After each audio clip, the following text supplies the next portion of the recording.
Zee 24 तास एक पाऊल पुढे। राज्यातला भीषण दुष्काळ आता वन्य प्राण्यांच्याही जीवावर उठलाय।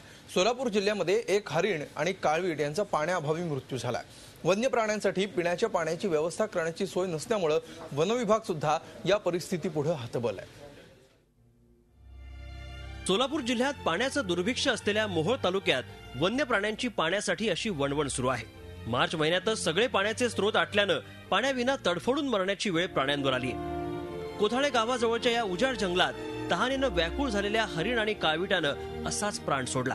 पाण्याची परिस्थिती फार बिकट आहे। पाणी नसल्यामुळे काल 2 काळवीट मेलेले आहेत आणि पूर्ण कुत्र्याने वगैरे लांडग्याने खाऊन त्याचा पूर्ण मांस खाल्लेला आहे।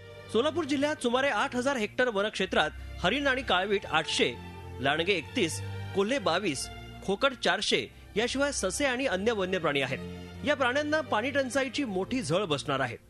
या भागात वनविभागानं पाणवठे बांधलेत खरे, पण त्यात पाणी नसेल तर काय उपयोग? पाण्याचं दुर्भिक्षच इतकं आहे की वन विभागही हतबल आहे। पहिल्यापासून तळ्यात पाणी असायचं, तेव्हा पाणी पिण्यासाठी हरणी यायची, परंतु आता पाणीच नसल्यामुळे त्यांना पाणीच नाही।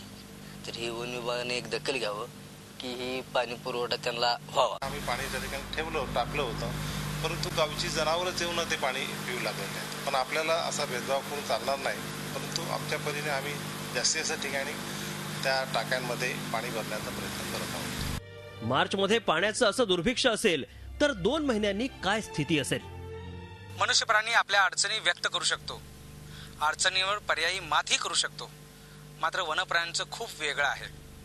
त्यांना अडचणी आल्या तर त्यांना आपल्या जीवाला मुकावं लागतं। वन विभागानं या प्रकरणाकडे गंभीर दखल घेणं गरजेचं आहे। वनप्राण्यांसाठी पाण्याची सोय करणं आता सध्या अत्यंत गरजेचं बनलंय। व्हिडिओ जर्नलिस्ट दिनेश शिंदेसह संजय पवार, कोथाळे। झी 24 तास एक पाऊल पुढे।